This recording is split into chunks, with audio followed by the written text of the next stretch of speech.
Hi, I'm Mark Nelson. I'm the collections manager here at History Colorado. The new acquisition that I want to talk a little bit about and show you is this banner here. So this was actually made by a local Denver artist, J. Audrey Nelson, and she made this in support of the Black Lives Matter movement. Now, she's also a business owner, and so she owns a salon, the Storybrick Salon, which is here in Denver as well.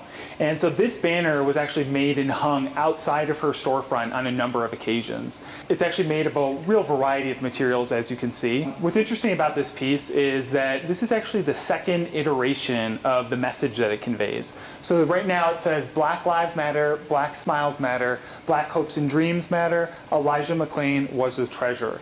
Now the first one actually had to do with George Floyd. And so I think this piece is really interesting in that way, in that it's had multiple messages conveyed through just this one piece. Now, I was fortunate enough to be present for the last time this piece was actually hung outside of the storefront. And I can really speak to how impressive it was to be able to see it hung, because this is 12 feet tall by 17 feet wide, so it really has quite a presence. Now, I mentioned that this is made out of a variety of materials. This is actually comprised of two tarps that have been sewn together, and then the letters are made out of foam board, and the decorative floral materials are actually plastic as well as fabric. Now, my role as collections manager, I don't actually bring in acquisitions or new objects into the collection. That's the role of our curators. But when it comes to bringing in new acquisitions, it really involves a variety of staff. And so for myself, often I'm called in and I get involved when it comes to transporting objects. So for this, I actually had to rent a truck and bring it here to the History Colorado Center. But I also often get involved when we have large items, and I'll coordinate them and make sure that they can get crated and shipped either here or to our offsite storage facility. Now, my job doesn't just end there. I'm also responsible for how these materials or acquisitions are actually stored. So if you actually want to follow me, why don't we hop on over to offsite storage, and I'll tell you a little bit more about how some of the preparations that I've been undertaking for the permanent storage of this piece. So here we are, we're at our offsite storage facility here in Denver, and this behind me is actually the rack that I've been constructing over the past many weeks that I'm going to be using for the permanent storage of the BLM banner I was showing you. The banner is really large. It's one of the largest items we have in the collection. It's 12 feet tall by 17 feet wide.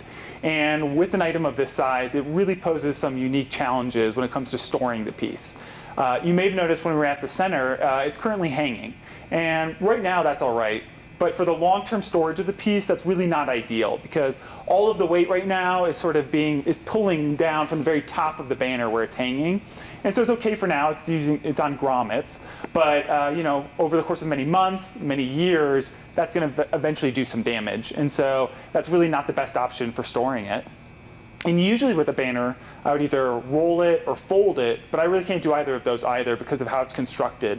With the foam letters on it and the different decorations that have been glued on, those just aren't available to me as options.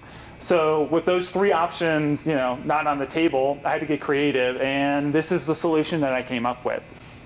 So this is created out of a variety of materials. What I started with is actually I found this cart that was on wheels, and it's about maybe 7 feet tall, 8 feet wide, and we weren't really using it for anything, and I realized it would make a perfect sort of base for a larger structure. And so I took it, and I decided to add 2x4 pieces of wood on both sides, and I did that so I can get the 17 feet of width that I need to support the piece. And then this right here, this is Coroplast, and this is an archival type of plastic. And I chose this because it's nice and sturdy. It's going to hold the weight of the banner, but it's also flexible. And that's really the most important thing about this that I created, is that, as you can see, it's curved. It has a sort of a curved shape. It's like a long tube of sorts. And what's great about this is that this is going to help to disperse all of the weight of the banner evenly, rather than having it all sort of focused at the top hanging. Now it's going to be evenly spread out across this entire piece. And so this will be ideal for the long-term storage of the piece and should really help to support it in the long term.